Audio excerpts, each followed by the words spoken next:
Feliz y bendecido día, aprendiendo un curso de milagros. El secreto de la verdadera oración es olvidarte de las cosas que crees necesitar. Pedir algo específico es igual que ver el pecado primero y luego perdonarlo. Del mismo modo, al orar pasas por alto tus necesidades específicas, tal como las ves, y las dejas en manos de Dios. Ahí se convierten en los regalos que le haces, pues le dicen que no antepondrás otros dioses a Él, ni que quieres otro amor que el suyo. Este libro es un comienzo, no un final.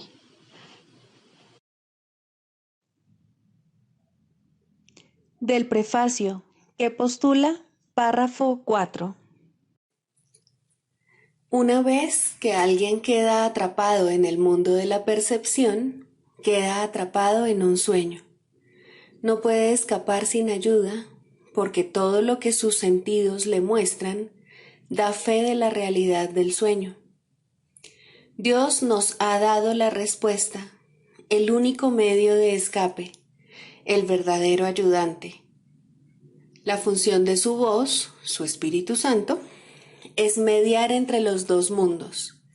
El Espíritu Santo puede hacer eso porque, si bien por una parte conoce la verdad, reconoce también nuestras ilusiones, aunque no cree en ellas. El objetivo del Espíritu Santo es ayudarnos a escapar del mundo de los sueños, enseñándonos cómo cambiar nuestra manera de pensar y cómo corregir nuestros errores.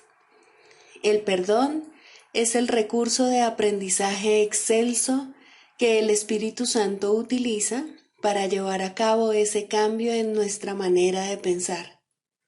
El curso, no obstante, ofrece su propia definición de lo que en realidad es el perdón, así como también de lo que es el mundo.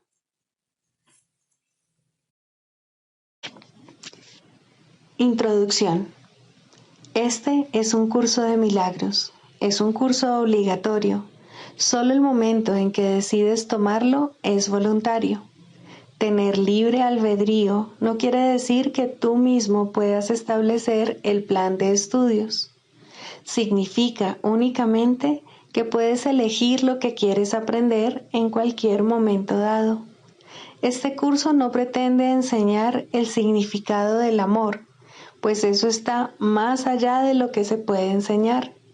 Pretende, no obstante, despejar los obstáculos que impiden experimentar la presencia del amor, el cual es tu herencia natural.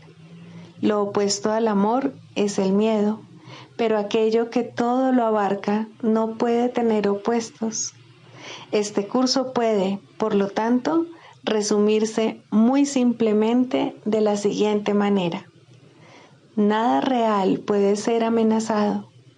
Nada irreal existe. En esto radica la paz de Dios.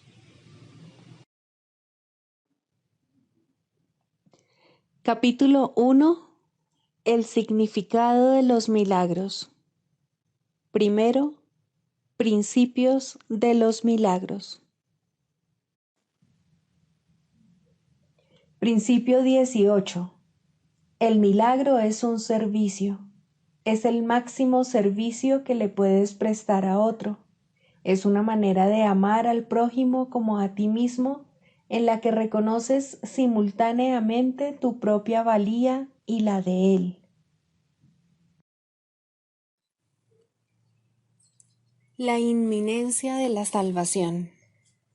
El único problema pendiente es que todavía ves un intervalo entre el momento en que perdonas y el momento en que recibes los beneficios que se derivan de confiar en tu hermano. Eso tan solo refleja la pequeña distancia que aún deseas interponer entre vosotros para que os mantenga un poco separados, pues el tiempo y el espacio son la misma ilusión, pero se manifiestan de forma diferente. Si se ha proyectado más allá de tu mente, piensas que es el tiempo. Cuanto más cerca se trae a tu mente, más crees que es el espacio. Quieres conservar cierta distancia entre vosotros para que os mantengas separados y percibes ese espacio como el tiempo porque aún crees que eres algo externo a tu hermano. Eso hace que la confianza sea imposible y no puedes creer que la confianza podría resolver cualquier problema ahora mismo. Crees, por lo tanto, que es más seguro seguir siendo un poco cauteloso y continuar vigilando lo que percibes como tus intereses separados. Desde esta perspectiva, te es imposible concebir que puedas obtener lo que el perdón te ofrece ahora mismo. En el intervalo que crees que existe entre dar el regalo y recibirlo, parece que tienes que sacrificar algo y perder por ello. Ves la salvación como algo que tendrá lugar en el futuro, pero no ves resultados inmediatos. Sin embargo, la salvación es inmediata. A no ser que la percibas así, tendrás miedo de ella, creyendo que, entre el momento en que aceptas su propósito como el tuyo propio y el momento en que sus efectos llegan hasta ti, el riesgo de pérdida es inmenso. De esta manera, el error que da lugar al miedo sigue oculto. La salvación eliminaría la brecha que todavía percibes entre vosotros y permitiría que os convirtieseis en uno instantáneamente. Y es esto lo que crees que supondría una pérdida. No proyectes este temor en el tiempo, pues el tiempo no es el enemigo que tú percibes. El tiempo es tan neutral como el cuerpo, salvo en lo que respecta al propósito que le asignas. Mientras todavía quieras conservar un pequeño espacio entre vosotros, querrás tener un poco más de tiempo en el que aún puedas negar el perdón, y esto no podrá sino hacer que el intervalo que transcurre entre el momento en que niegas el perdón y el momento en que lo otorgas parezca peligroso y el terror justificado. Mas el espacio que hay entre vosotros es evidente solo en el presente, ahora mismo, y no se puede percibir en el futuro. Tampoco es posible pasarlo por alto excepto en el presente. No es lo que puedas perder en el futuro lo que temes. Lo que te aterroriza es unirte en el presente. ¿Quién puede sentir desolación excepto en el momento presente? Una causa futura aún no tiene efectos. Por lo tanto, eso quiere decir que si sientes temor, su causa se encuentra en el presente. Y es esa causa la que necesita corrección, no un estado futuro. Todos los planes que haces para tu seguridad están centrados en el futuro donde no puedes planear. Todavía no se le ha asignado ningún propósito al futuro y lo que va a ocurrir aún no tiene causa. ¿Quién puede predecir efectos que no tienen causa? ¿Y quién podría tener miedo de dichos efectos, a no ser que pensase que éstos ya han sido causados y los juzgase como desastrosos ahora? La creencia en el pecado da lugar al miedo y al igual que su causa, mira hacia adelante y hacia atrás, pero pasa por alto lo que se encuentra aquí y ahora. Su causa, sin embargo, solo puede estar aquí y ahora si sus efectos ya se han juzgado como temibles. Mas, cuando se pasa esto por alto, se protege la causa y se la mantiene alejada de la curación, pues el milagro es algo que es ahora. Se encuentra ya aquí, en gracia presente, dentro del único intervalo de tiempo que el pecado y el miedo han pasado por alto, pero que, sin embargo, es el único tiempo que hay. Llevar a cabo la corrección en su totalidad no requiere tiempo en absoluto, pero aceptar que la corrección se pueda llevar a cabo parece prolongarse una eternidad. El cambio de propósito que el Espíritu Santo le brindó a tu relación encierra en sí todos los efectos que verás. Estos se pueden ver ahora. ¿Por qué esperar a que se manifiesten en el transcurso del tiempo, temiendo que tal vez no se den cuando ya se encuentran aquí? Se te ha dicho que todo lo que procede de Dios es para el bien. Sin embargo, parece como si no fuera así. No es fácil dar crédito de antemano al bien que se presenta en forma de desastre, ni es esta una idea que tenga sentido. ¿Por qué habría de aparecer el bien en forma de mal? ¿Y no sería un engaño si lo hiciese? Su causa está aquí, si es que aparece en absoluto. ¿Por qué entonces no son evidentes sus efectos? ¿Por qué razón se ven en el futuro? Y procuras contentarte con suspirar y razonar que no entiendes esto ahora, pero que algún día lo entenderás y que su significado te resultará claro entonces. Esto no es razonar, pues es injusto, y alude claramente al castigo hasta que el momento de la liberación sea inminente. Pero puesto que el propósito de la relación ha cambiado ahora para el bien, no hay razón para un intervalo en que azote el desastre, el cual se percibirá algún día como algo bueno, aunque ahora se perciba como doloroso. Esto es un sacrificio de la hora, que no puede ser el precio que el Espíritu Santo exige por lo que ha dado gratuitamente. Esta ilusión, no obstante, tiene una causa que, aunque falsa, tiene que estar en tu mente ahora, y esta ilusión es tan solo un efecto que tu mente engendra y una forma de percibir su resultado.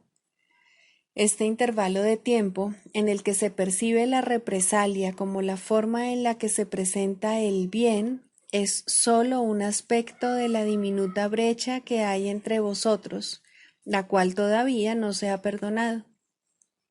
No te contentes con la idea de una felicidad futura. Eso no significa nada, ni es tu justa recompensa, pues hay causa para ser libre ahora. ¿De qué sirve la libertad en forma de aprisionamiento? ¿Por qué habría de disfrazarse de muerte la liberación? La demora no tiene sentido, y el razonamiento que mantiene que los efectos de una causa presente se tienen que posponer hasta un momento futuro es simplemente una negación del hecho de que causa y consecuencia tienen que darse simultáneamente. No es del tiempo de lo que te tienes que liberar, sino de la diminuta brecha que existe entre vosotros. Y no dejes que ésta se disfrace de tiempo y que de este modo se perpetúe, ya que al haber cambiado de forma no se puede reconocer como lo que es. El propósito del Espíritu Santo es ahora el tuyo. ¿No debería ser su felicidad igualmente tuya?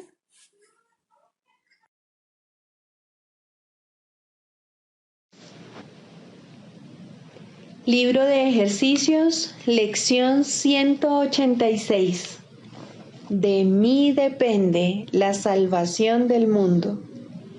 Esta es la afirmación que algún día habrá de erradicar de toda mente todo vestigio de arrogancia. Este es el pensamiento de la verdadera humildad, que no te adjudica ninguna otra función, excepto la que se te ha encomendado. Dicho pensamiento supone tu aceptación del papel que te fue asignado, sin insistir en que se te asigne otro. No se detiene a considerar qué papel es el que es adecuado para ti. Tan solo reconoce que la voluntad de Dios se hace tanto en la tierra como en el cielo. Une a todas las voluntades de la tierra en el plan celestial para la salvación del mundo y les restituye la paz del cielo. No nos opongamos a nuestra función. No fuimos nosotros quienes la establecimos. No fue idea nuestra. Se nos han proporcionado los medios para llevarla a cabo perfectamente. Lo único que se nos pide es que aceptemos nuestro papel con genuina humildad y que no neguemos con un aire de falsa arrogancia que somos dignos de él. Poseemos la fuerza necesaria para hacer lo que se nos pide llevar a cabo. Nuestras mentes están perfectamente capacitadas para desempeñar el papel que nos asignó uno que nos conoce bien.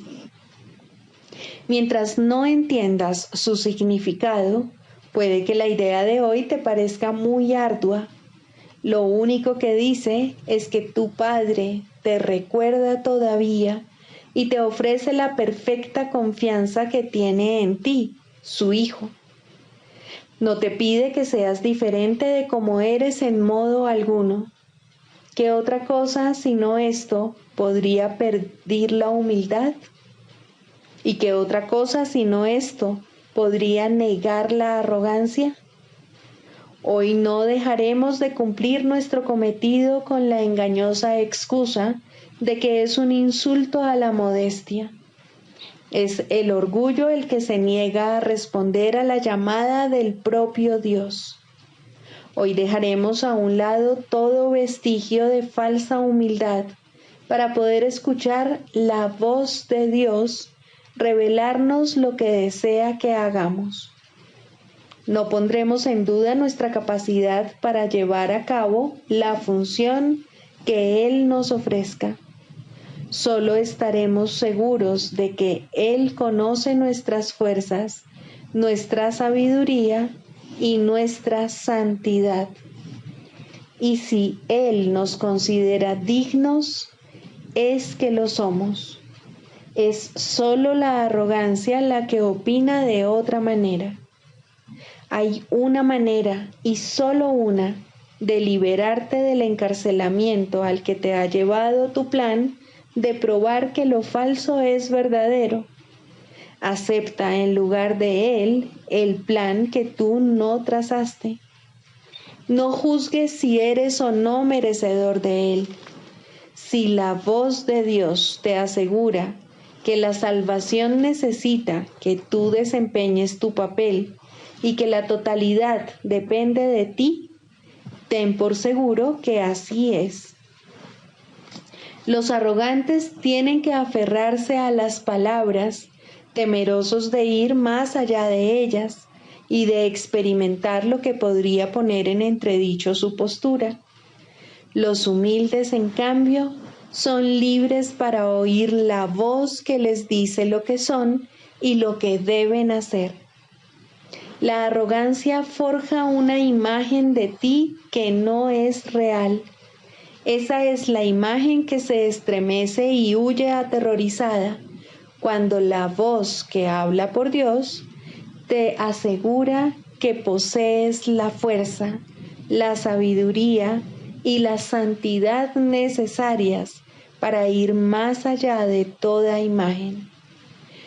Tú, a diferencia de la imagen de ti mismo, no eres débil, no eres ignorante ni impotente. El pecado no puede mancillar la verdad que mora en ti, ni la aflicción puede acercarse al santo hogar de Dios. Esto es lo que te dice la voz que habla por Dios, y según Él te habla, la imagen se estremece e intenta atacar la amenaza que le resulta desconocida al sentir que sus cimientos se derrumban. Abandónala. La salvación del mundo depende de ti y no de ese pequeño montón de polvo. ¿Qué podría esa imagen decirle al Santo Hijo de Dios? ¿Por qué tiene Él que preocuparse por ella en absoluto? Y así hallamos nuestra paz. Aceptaremos la función que Dios nos encomendó, pues toda ilusión descansa sobre la absurda creencia de que podemos inventar otra función para nosotros. Los papeles que nosotros mismos nos hemos auto-otorgado son inestables y parecen oscilar entre la aflicción y la dicha extática del amor y de amar. Podemos reír o llorar, recibir el día de buen grado o bien recibirlo con lágrimas. Nuestro propio ser parece cambiar según experimentamos múltiples cambios en nuestro estado de ánimo, y nuestras emociones nos remontan hacia lo alto o nos estrellan contra el suelo, sumiéndonos en la desolación. ¿Es este el Hijo de Dios? ¿Habría podido Él crear semejante inestabilidad y llamarla su Hijo? Aquel que es inmutable comparte sus atributos con su creación. Ninguna de las imágenes que su Hijo aparenta forjar afecta lo que Él es. Dichas imágenes revolotean por su mente como hojas arrastradas por el viento que forman diseños fugaces y se desbandan para volverse a agrupar hasta finalmente dispersarse, o como los espejismos que se ven en el desierto. Estas imágenes insubstanciales desaparecerán y dejarán tu mente libre y serena cuando aceptes la función que se te ha encomendado. Las imágenes que fabricas solo dan lugar a metas conflictivas, transitorias y vagas, inciertas y ambiguas. ¿Quién podría mantener un esfuerzo constante o poner todas sus energías y empeño en metas como estas? Las funciones que el mundo tiene en gran estima son tan inciertas que aún las más sólidas cambian por lo menos 10 veces por hora. ¿Qué se puede esperar de metas como estas? Como bello contraste, tan seguro como el retorno del sol cada mañana para disipar la noche, tu verdadera función se perfila clara e inequívocamente. No hay duda acerca de su validez, pues procede de uno que no conoce el error y cuya voz está segura de sus mensajes. Estos nunca cambiarán ni estarán en conflicto. Todos ellos apuntan hacia un solo objetivo, el cual puedes alcanzar. Puede que tu plan sea imposible, pero el de Dios jamás puede fracasar, porque Él es su fuente. Haz lo que la voz de Dios te indique, y si te pide que hagas algo que parece imposible, recuerda quién es el que te lo pide y quién el que quiere negarse. Luego considera esto: ¿quién de los dos es más probable que esté en lo cierto?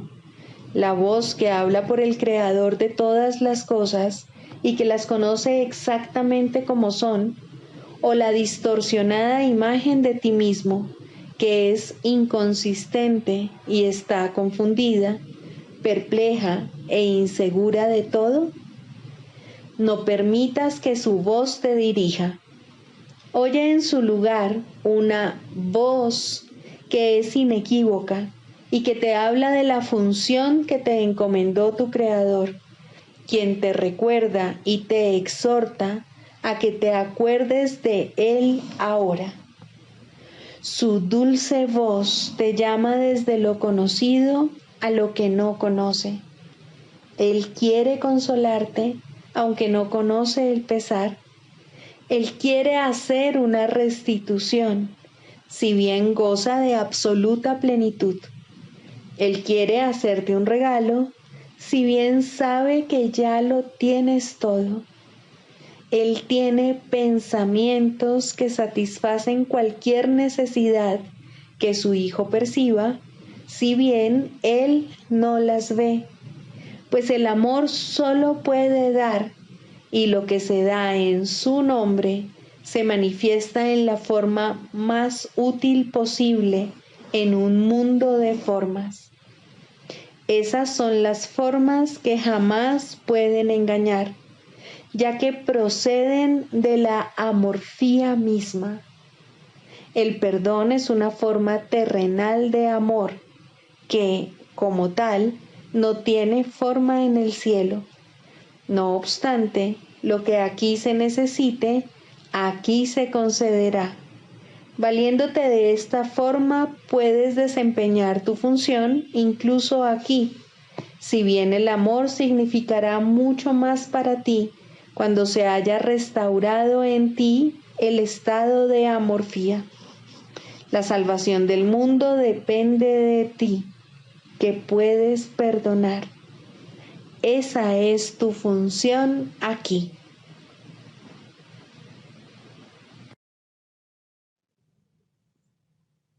Del Manual para el Maestro, pregunta 4.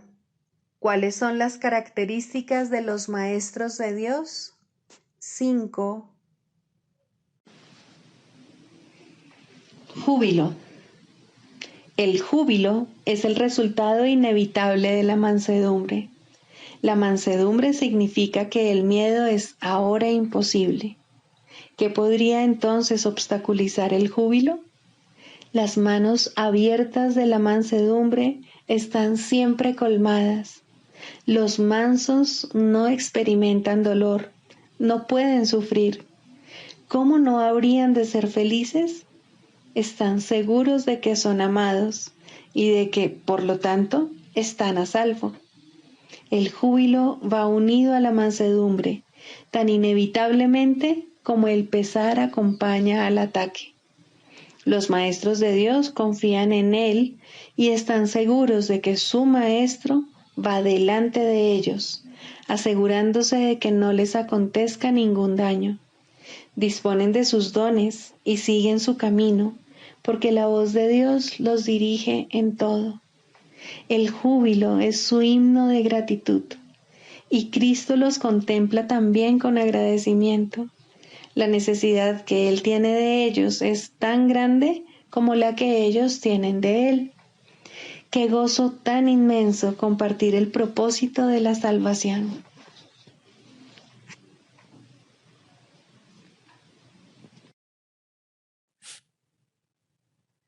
Manual para el Maestro.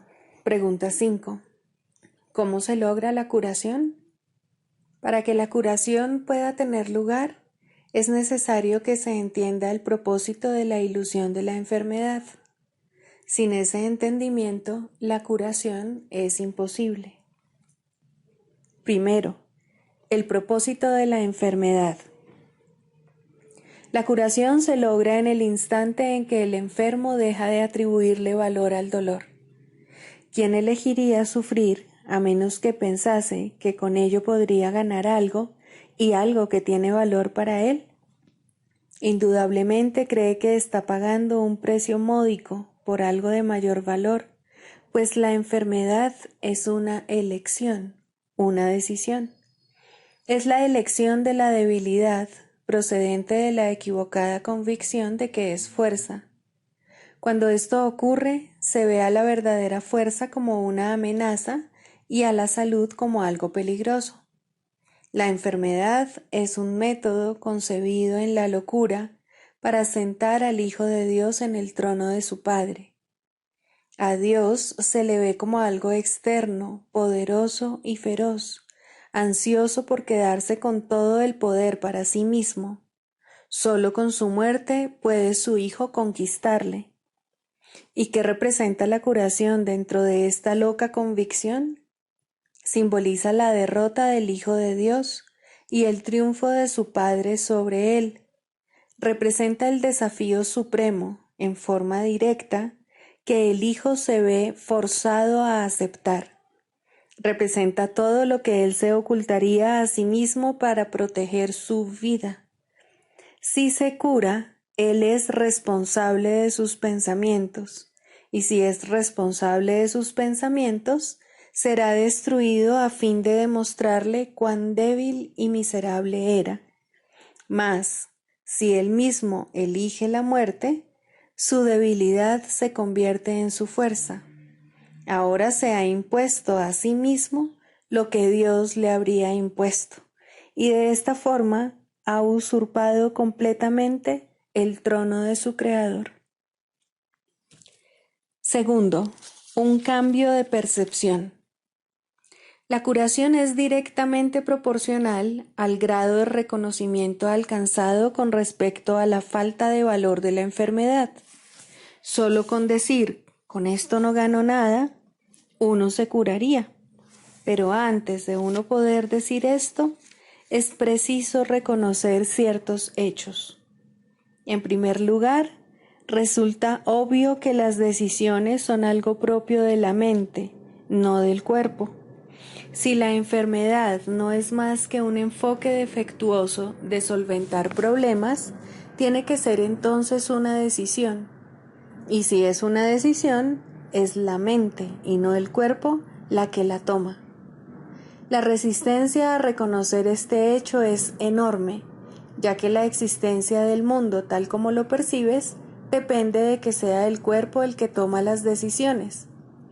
Términos tales como instintos, reflejos y otros similares representan intentos de dotar al cuerpo con motivadores no mentales. En realidad, tales términos no hacen más que enunciar o describir el problema, pero no lo resuelven. La base fundamental de la curación es la aceptación del hecho de que la enfermedad es una decisión que la mente ha tomado a fin de lograr un propósito para el cual se vale del cuerpo. Y esto es cierto con respecto a cualquier clase de curación. El paciente que acepta esto se recupera.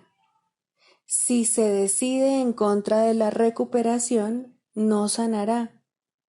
¿Quién es el médico entonces? La mente del propio paciente. El resultado acabará siendo el que él decida. Agentes especiales parecen atenderle, sin embargo, no hacen otra cosa que dar forma a su elección. Los escoge con vistas a darle forma tangible a sus deseos, y eso es lo único que hacen. En realidad, no son necesarios en absoluto. El paciente podría sencillamente levantarse sin su ayuda y decir, no tengo ninguna necesidad de esto. No hay ninguna forma de enfermedad que no se curase de inmediato. ¿Qué es lo único que se necesita para que este cambio de percepción tenga lugar? Simplemente esto, el reconocimiento de que la enfermedad es algo propio de la mente y de que no tiene nada que ver con el cuerpo. ¿Qué te cuesta este reconocimiento? Te cuesta el mundo que ves, pues ya nunca más te parecerá que es el mundo el que gobierna a la mente. Con este reconocimiento se le atribuye la responsabilidad a quien verdaderamente la tiene, no al mundo, sino a aquel que contempla el mundo y lo ve como no es, pues ve únicamente lo que elige ver, ni más ni menos. El mundo no le hace nada, pero él pensaba que le hacía algo. Él tampoco le hace nada al mundo, ya que estaba equivocado con respecto a lo que el mundo era. En esto radica tu liberación de la culpabilidad y de la enfermedad, pues ambas son una misma cosa.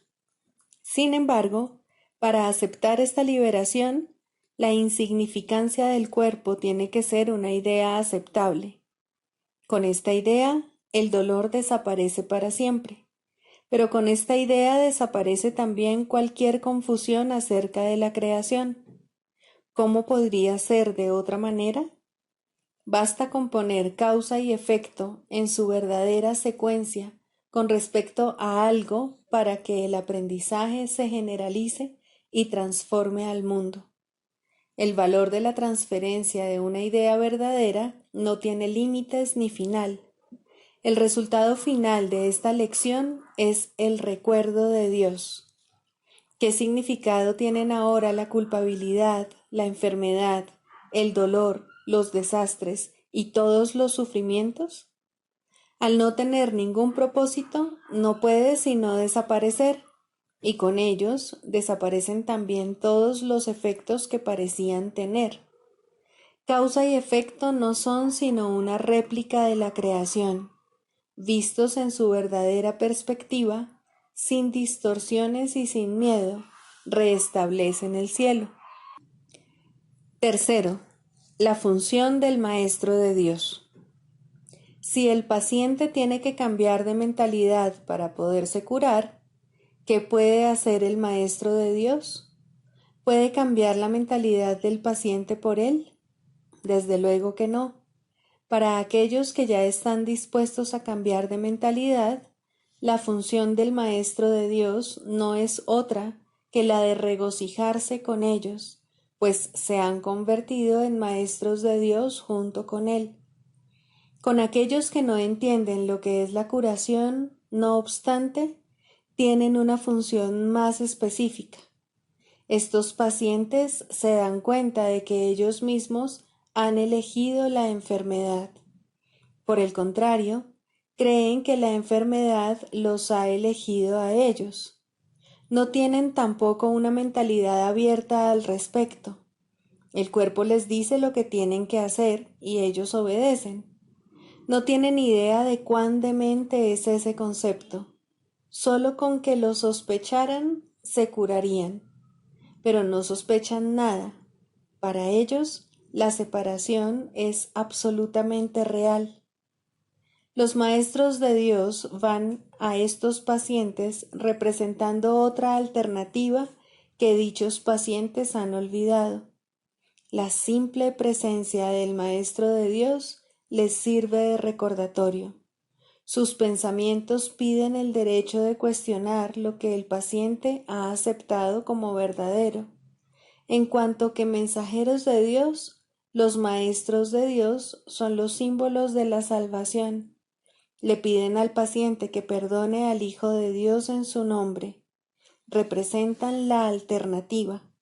Con la palabra de Dios en sus mentes, vienen como una bendición, no para curar a los enfermos, sino para recordarles que hay un remedio que Dios les ha dado ya.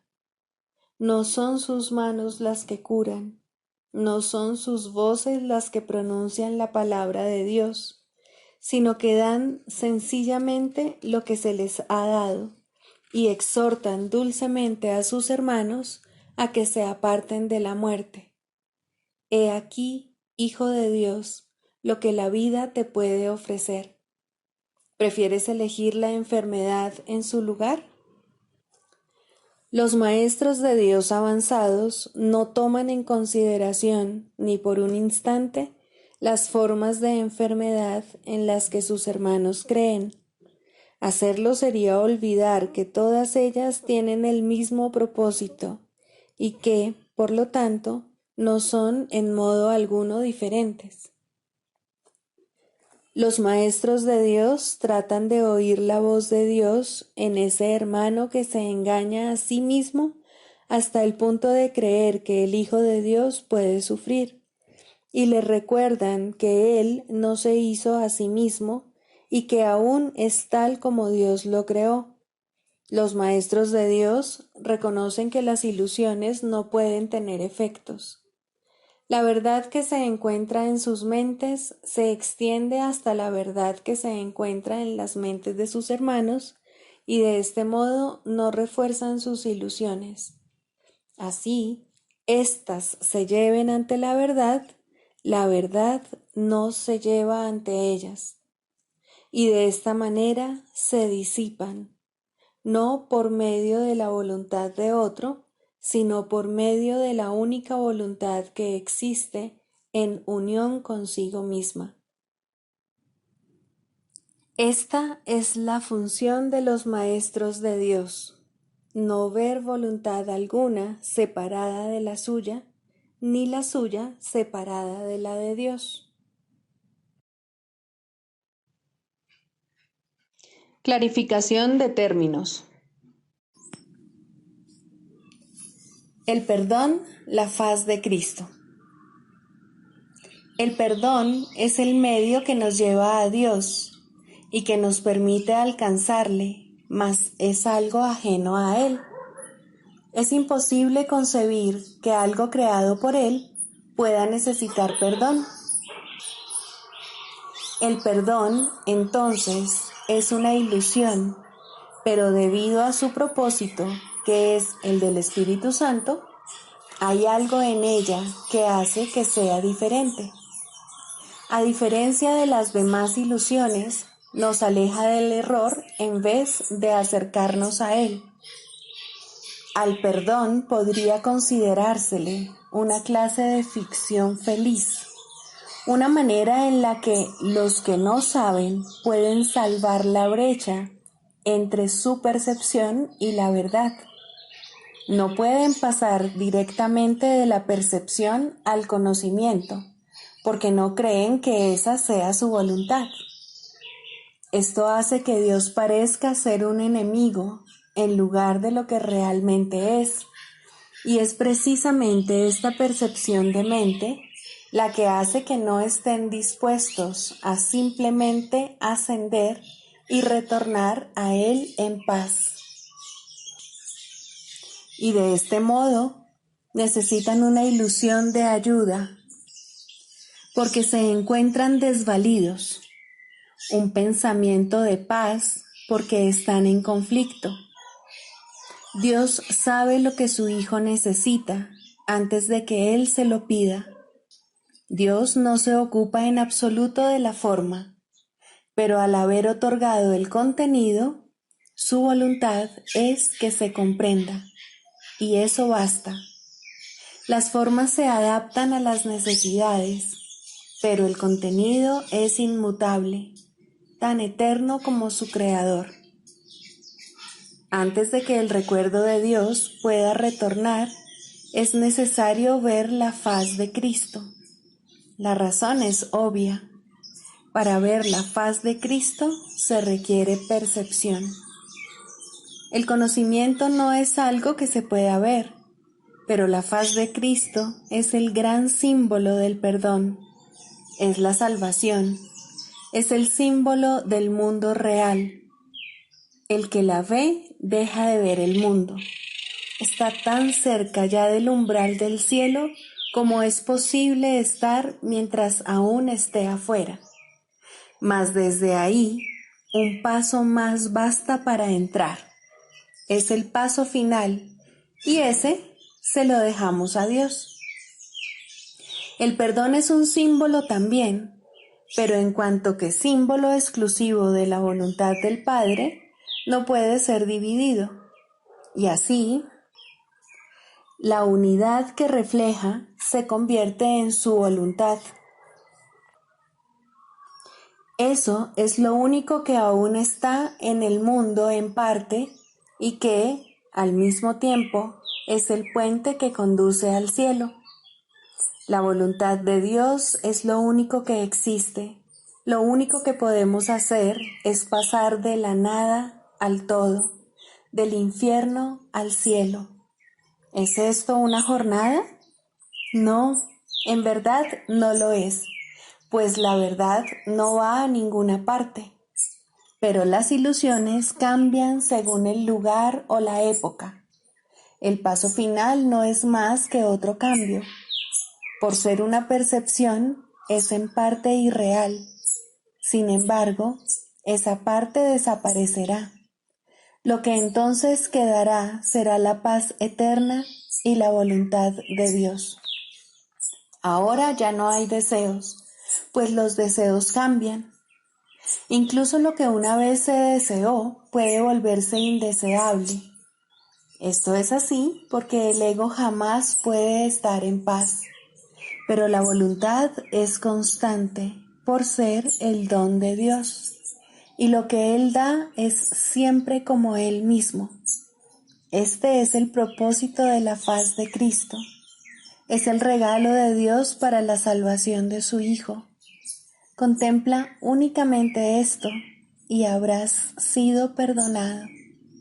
Cuán hermoso se vuelve el mundo en ese instante en el que ves la verdad acerca de ti mismo reflejada en él. Ahora estás libre de pecado y contemplas tu impecabilidad. Ahora eres santo y así lo percibes. Y ahora la mente retorna a su Creador, la unión de Padre e Hijo, la unidad de unidades que se encuentra detrás de toda unión, aunque más allá de todas ellas. No se ve a Dios, sino que únicamente se le comprende. No se ataca a su Hijo, sino que se le reconoce.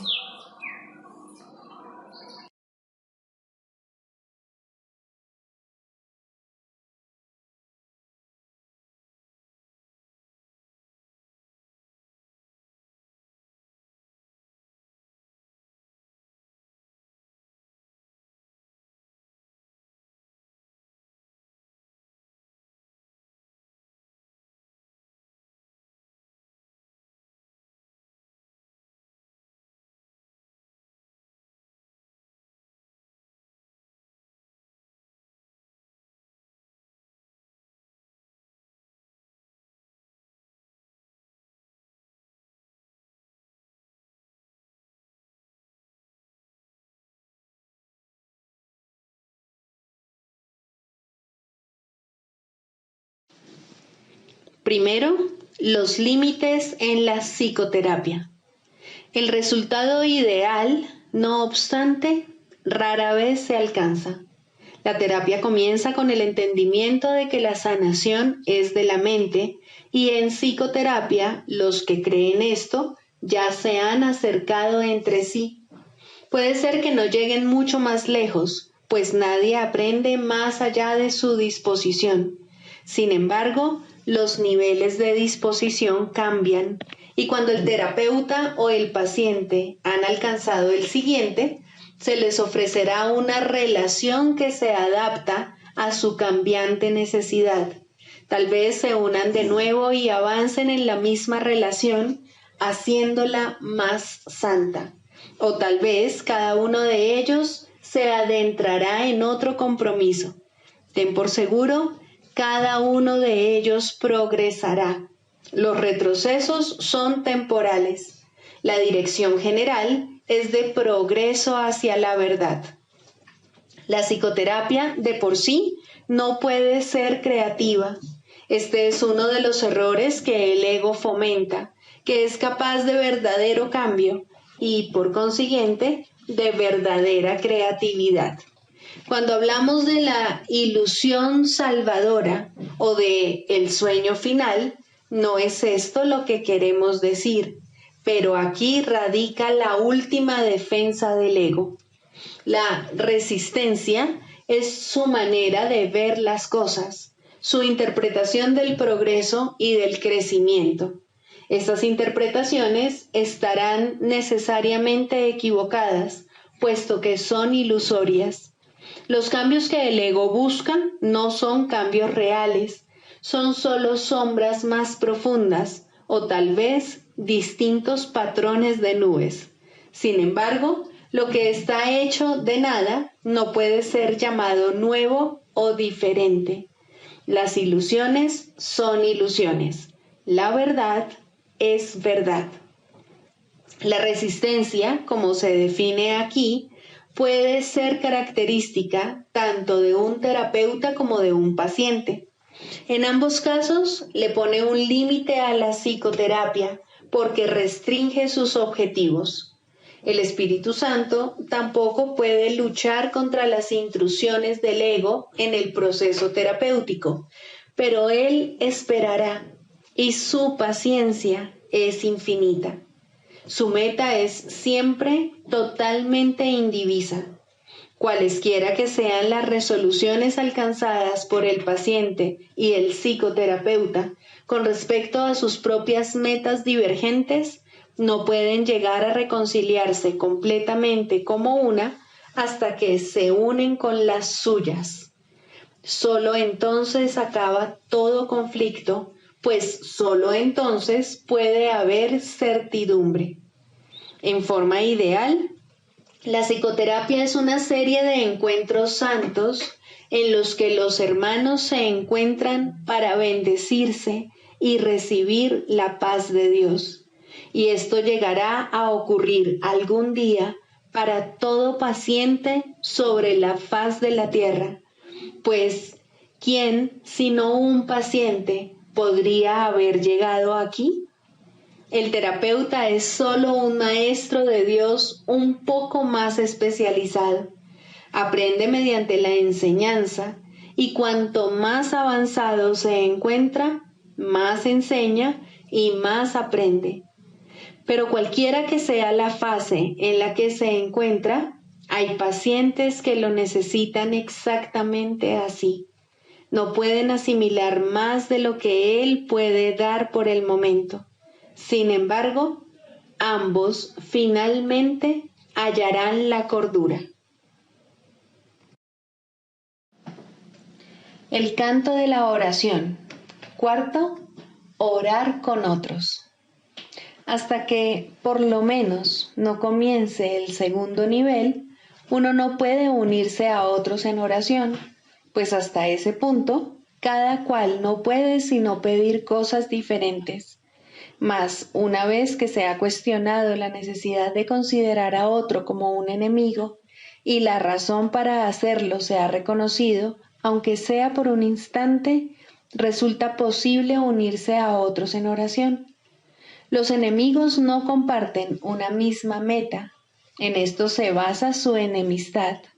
Sus deseos particulares son sus arsenales, sus fortalezas de odio. La clave para alcanzar un nivel aún más alto de oración radica en este sencillo pensamiento, en este cambio de mentalidad. Tú y yo caminamos juntos. Ahora es posible ser de ayuda en la oración y de esta manera tú mismo podrás subir un peldaño más. Con este paso se inicia el ascenso más rápido, pero todavía quedan muchas lecciones por aprender. El camino está libre y despejado y hay motivos para sentirse esperanzado. Aún así, es posible que al comienzo lo que piden, incluso aquellos que se unen en oración, no sea la meta a la que la oración debería realmente aspirar. Incluso pueden pedir cosas juntos y así dar lugar a la ilusión de que comparten una misma meta. Pueden pedir juntos cosas específicas sin darse cuenta de que están pidiendo efectos sin causas, y esto no se les puede dar, pues nadie puede recibir tan solo efectos implorándolos a una causa de la que no provienen. De modo que incluso unirse a otros no es suficiente si los que oran juntos no preguntan, ante todo, ¿cuál es la voluntad de Dios? Solo de esta causa puede proceder la respuesta en la que todo lo específico se satisface y todos los deseos particulares se unifican. Orar por cosas específicas es pedir que de alguna manera el pasado se repita. Lo que antes se disfrutó o pareció disfrutarse y lo que era de otro y él parecía amar no son sino ilusiones del pasado. El objetivo de la oración es liberar el presente de su encadenamiento a las ilusiones del pasado y que la deje ser un remedio que se escoge libremente para corregir cada elección errónea que se haya tomado. Lo que la oración puede ofrecer ahora excede en tal medida todo cuanto antes pedías, que sería una lástima que te contentases con menos. Cada vez que oras, estás eligiendo tener nueva oportunidad. La sofocarías y encarcelarías en viejas prisiones cuando ha llegado la oportunidad de liberarte de todas ellas a la vez. No restrinjas tu pedir. La oración puede traer la paz de Dios. ¿Qué cosa ligada al tiempo podría darte más que esto durante el breve lapso que perdura antes de desmoronarse en polvo?